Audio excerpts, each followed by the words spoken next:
பிள்ளைகளால் கைவிடப்பட்ட பெற்றோர்கள் தன் பிள்ளைகளுக்காகவே தன் வாழ்க்கையையும் உடல் ஆரோக்கியத்தையும் தியாகம் செய்து வாழ்ந்த முதியவர்கள் தன் பிள்ளைகளாலே கைவிடப்பட்டு என்ன செய்வதென்று தெரியாமல் தவிர்த்து கொண்டிருக்கும் பெற்றோர்களுக்காக இந்த பதிவு. ஹாய் எவ்ரிவன், ஐ ஆம் advocate Thiruvengadam. Welcome to my channel divorce law desk. இந்த சேனல் இதுவரை சப்ஸ்கிரைப் பண்ணிக்கொள்ளுங்கள், பெல் ஐக்கானை அழுத்திக் கொள்ளுங்கள். பதிவுக்குள் செல்லலாம். என்னிடம் கடந்த சில நாட்களுக்கு முன் வந்த பெற்றோர், 70 வயது அவருக்கு, மனைவிக்கு 65 வயது, மகன், ஒரே மகன். அவரை நன்றாக வளர்த்தி படிக்க வைத்து நல்ல உயர்ந்த அந்தஸ்தில் உட்கார வைத்து சம்பாதிக்க வைத்து திருமணம் செய்து கொடுத்து விடுகிறார். அதற்காக தன்னுடைய ஆரோக்கியத்தை முழுவதும் இழந்து, சேமிப்பை முழுவதும் இழந்து, கடுமையான உழைப்பு, தாய், கணவன், குழந்தைக்காக தன் வாழ்க்கை முழுவதும் தியாகம் செய்து மொத்த குடும்பமும் பிள்ளைக்காக செயல்படுகின்றனர். பிள்ளை வளர்ந்து திருமணமான பின் பெற்றோர்களை பாதுகாக்காமல் பராமரிக்காமல் விட்டுவிட்டு அவர் தனியாக அவர் குடும்பம் அவர் குழந்தை என்று சென்று விடுகிறார். இதனால் மிகவும் பாதிக்கப்பட்ட அந்த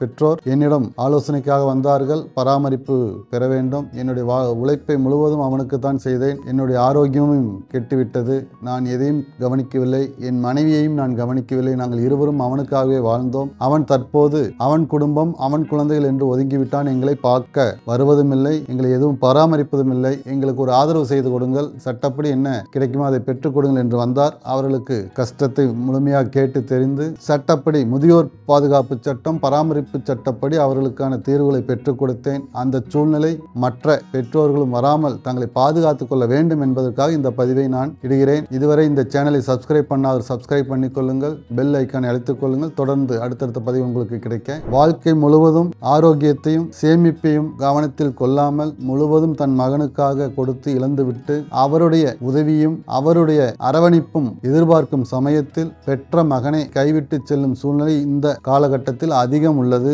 அவரவர் சூழ்நிலைக்கேற்ப அவரவர் மாறிக்கொள்கிறார்கள். அந்த சூழ்நிலையை எப்படி சமாளிக்க வேண்டும் என்பதுதான் இந்த பதிவின் முக்கியமான நோக்கம். தன் வாழ்நாள் முழுவதும் பெற்ற பிள்ளைகளுக்காக செலவிட்டாலும் ஆரோக்கியத்திலும் உங்களுடைய எதிர்காலத்துக்கு உண்டான சேமிப்பிலும் நீங்கள் கண்டிப்பாக கவனம் செலுத்த வேண்டும். பெற்றோர்கள் தனக்கென எந்த ஒரு சொத்தும் சேமிப்பும் கவனத்தில் கொள்ளாமல் தன் மகனையே சொத்தாக நினைத்து வளர்க்கிறார்கள். வளர்ந்த பின் இப்ப இன்னைக்கெல்லாம் என்ன ஆகுதுன்னா, திருமணமானவுடன் அவர் குடும்பம் என்று சென்று விடுகிறார். அந்த சூழ்நிலையை சமாளிக்க பெற்றோர்கள் தங்களுடைய சேமிப்பில் தங்களுக்கென ஒரு தொகையை எப்பொழுதும் சேர்த்து வைத்துக் கொள்ள வேண்டும். அதே சமயத்தில் நீங்க கஷ்டப்பட்டு உழைச்சு மகனை வளர்த்தி நல்லா படிக்க வைத்து சம்பாதிக்க ஆரம்பித்த உடனே உங்களோட மொத்த சேமிப்பையும் அந்த திருமணத்திற்காக செலவு செய்து மகனுக்கு திருமணம் செய்து அழகு பார்ப்பதை குறைத்து கொண்டு அவர் வருமானத்திலேயே அவர் திருமணம் செய்யும் போது ஒரு சூழ்நிலை உருவாக்க வேண்டும். அவர் சம்பாதிப்பதிலிருந்து அவர் திருமணமாகும் வரை உள்ள காலகட்டத்தில் உங்களுக்கென்று ஒரு சேமிப்பை நீங்கள் உருவாக்கி கொள்ள வேண்டும், உங்கள் இருவருக்கும். ஏனென்றால் திருமணத்திற்கு பின் ஒவ்வொரு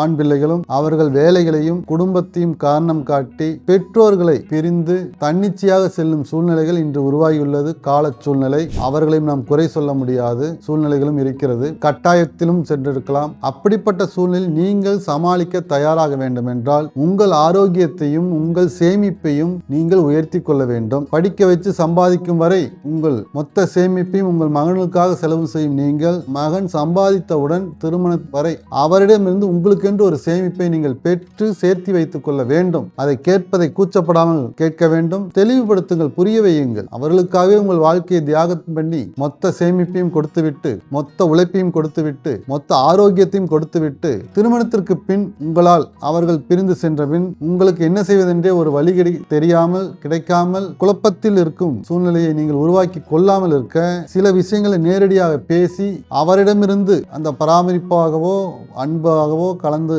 ஒரு தொகையை நீங்கள் பெற்று சேமிப்பு வைத்துக் கொள்ளலாம். இல்லை என்றால் அவர் சம்பாதிக்க ஆரம்பித்தவுடன் உங்களுடைய வருமானத்தை மீண்டும் அவருக்கு செலவு செய்யாமல் உங்களுக்கென்று ஒரு சேமிப்பை உருவாக்கி கொள்ளுங்கள். அது இன்றைய காலகட்டத்தில் மிகவும் அவசியம். நீங்கள் பெற்ற பிள்ளைகளை குறை சொல்லவோ பெற்ற பிள்ளை உங்களை குறை சொல்லும் சூழ்நிலை இல்லாமல் ஒருவரை ஒருவர் சங்கடம் ஏற்படுத்தி நீதிமன்றம் வரை சென்று அதற்கு ஒரு தீர்வு காண முயற்சி செய்யாமல் இருக்க வேண்டும் என்றால் உங்களுக்கு என்று ஒரு சேமிப்பையும் உங்கள் ஆரோக்கியத்தையும் நன்றாக பாதுகாத்துக் கொள்ள வேண்டும். அப்படிப்பட்ட சூழ்நிலை இருக்கக்கூடிய பெற்றோர்கள் பாதிக்கப்படுவதில்லை, அதை நீங்கள் புரிந்து கொள்ள வேண்டும். தன்னிடம் சேமிப்பையும் தன்னிடம் ஆரோக்கியத்தையும் வைத்திருக்கும் பெற்றோர் தைரியமாக தன்னிச்சையாக தன்னம்பிக்கையோடு செயல்பட்டு கொண்டிருக்கிறார்கள். அப்படிப்பட்ட ஒரு சூழ்நிலையை ஒவ்வொரு பெற்றோரும் உருவாக்கி கொள்ள வேண்டும். பெற்ற பிள்ளைகளை மட்டும் நம்பி வாழாதீர்கள். உங்களிடம் சேமிப்பும் ஆரோக்கியமும் நல்ல மனநிலையும் இருக்கும் பட்சத்தில் அவர்களே உங்களை தேடி வரும் சூழ்நிலை உருவாகும். அப்படி ஒரு சூழ்நிலையை உருவாக்கி கொள்ளுங்கள் வயதான காலத்தில். அதற்கு உங்களுடைய மிடில் ஏஜில் இருந்தே ஒரு சரியான திட்டமிடல் செய்து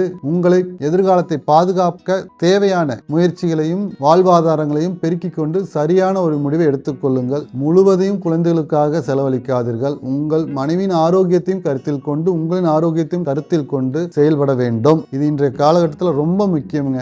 மகன் மகன் மகள் மகள் என்று இப்படி போயிட்டு ஒரு ஸ்டேஜில் அவர்களுடைய ஆதரவு உங்களுக்கு தேவைப்படும் பொழுது அவர்களால் செய்ய முடியாமலும் போகலாம், செய்யக்கூடிய சூழ்நிலை இல்லாமலும் போகலாம். அந்த சூழ்நிலையை சமாளிக்கும் திறனை வளர்த்துக் கொள்ளுங்கள். தேவையை சரி செய்து கொள்ளுங்கள். இன்னும் சில பெற்றோர்கள், வேதனைக்குரிய பெற்றோர்கள் இருக்கிறார்கள். தன் வாழ்நாள் முழுவதும் மகன் மகள்களை நன்றாக படிக்க வைத்துவிட்டு வெளிநாட்டில் செட்டில் ஆகும் மகன் மகள்களை கொண்டுள்ள பெற்றோர்கள் வருடத்திற்கு ஒரு முறை கூட வந்து பார்ப்பதில்லை. அப்படிப்பட்ட பெற்றோர்களாம் எங்களிடம் வருகிறார்கள் ஆலோசனைக்கு என்ன செய்வது என்று தெரியாமல். வீடியோ காலில் மட்டுமே பேசிக் கொண்டிருக்கிறார்கள். நேரடியாக வந்து அருகில் அமர்ந்து ஒரு 2 வார்த்தை அன்பாக பேச பேர குழந்தைகளோடு நேரம் செலவழிக்க முடியாமல் தவிர்த்து கொண்டிருக்கும் பெற்றோர்கள் நிறைய உள்ளனர். அப்படி ஒரு சூழ்நிலையை உருவாக்காம முன்னமே உங்கள் பிள்ளைகளிடம் சரியான ஒரு அணுகுமுறையை வைத்து பேசி முடிவு செய்து விடுங்கள். என்னதான் வருமானம் தொழில் குடும்பம் என்று இருந்தாலும் 6 மாதம் அல்லது ஒரு வருடத்திற்கு ஒரு முறையாவது கண்டிப்பாக வந்து இங்கு இருக்க வேண்டும் என்பதை பேசி புரிய வைத்து அவர்களை உங்களோடு அட்டாச்மெண்டாக வைத்துக் கொள்ள முயற்சி செய்யுங்கள். நீங்கள் கஷ்டப்பட்டு வளர்த்தி அவர்களை உருவாக்கி விட்ட பின் அவர்களுடைய எதிர்கால வாழ்வுக்காகவும் வசதிகளுக்காகவும் குடும்பத்திற்காகவும் பெற்றோர்களை விட்டு சென்று விடுகிறார்கள். இன்று பல குடும்பங்கள் சீனியர் சிட்டிசன் ஹோம்ல போய் பார்த்தீங்கன்னா வெளிநாட்டில் வாழும் குழந்தைகள் பெற்ற பிள்ளைகள் அவர்களுடைய பெற்றோர்களை சீனியர் சிட்டிசன் ஹோம்ல விட்டுட்டு அங்கிருந்து அவர்களை பராமரித்து வருகிறார்கள். என்னதான் சாப்பாட்டுக்கும் உணவுக்கும் தேவைகளுக்கும் ஒரு ஏற்பாட்டை செய்து கொடுத்தாலும் அருகில் இருந்து சாப்பிட்டீர்களா, நல்லா இருக்கீங்களா, வெளியே போலாமா, உங்களுக்கு ஏதாவது தேவையா என்று ஓரிரு வார்த்தைகள் பேசி அவர்களோடு அன்பை பரிமாறிக்கொள்ளும் போது இருக்கக்கூடிய ஒரு மன நிறைவு அவர்களுக்கு பெற்றோர்களுக்கு எப்பொழுதும் கிடைக்காது. தூரத்தில் இருந்து கொண்டே பேசுகிறார்கள். 500 கிலோமீட்டர் 1000 கிலோமீட்டர் 2000 கிலோமீட்டர்களுக்கு அப்பால் இருந்து கொண்டு வாட்ஸ்அப் வீடியோ காலில் தான் பேசிக்கிறாங்க. அப்படிப்பட்ட பெரியவர்கள் என்ன செய்வது என்று தெரியாமல் ஒரு தனிமையை வெளிக்காட்டிக் கொள்ளாமல் வாழ்ந்து கொண்டிருக்கிறார்கள். அந்த ஒரு சூழ்நிலையை வராமல் தடுக்க நீங்கள் உங்கள் குழந்தைகளுக்கு சரியான ஒரு பாடத்தை கற்றுக் கொடுங்கள். கண்டிப்பாக 6 மாதம் ஒரு வருடமாவது அவர்கள் உங்களோடு வந்து நேரம் செலவழிக்க வேண்டும் என்பதை தெளிவாக குறிப்பிட்டு அவர்களுக்கு தெரியப்படுத்துங்கள். பிள்ளைகளும் அதை கருத்தில் கொண்டு கண்டிப்பாக பெற்றோர்களுடன் நேரத்தை செலவழிக்க வேண்டும் என்பதும் செலவழிக்க தேவையான ஒரு சூழ்நிலை ஏற்படுத்திக் கொள்ள வேண்டும் என்றும் இந்த பதிவின் மூலம் கேட்டுக்கொள்கிறேன். இதன் மூலம் ஒரு பெற்றோர் பயனடைந்தாலும் அது இந்த பதிவின் வெற்றியே. இந்த சேனலை இதுவரை சப்ஸ்கிரைப் பண்ணாதவர்கள் சப்ஸ்கிரைப் பண்ணிக் கொள்ளுங்கள். தொடர்ந்து இது போன்ற பதிவுகள் உங்களுக்கு உடனுக்குடன் கிடைக்க பெல் ஐக்கானை அழுத்திக் கொள்ளுங்கள்.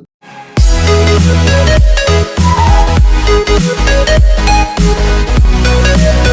back.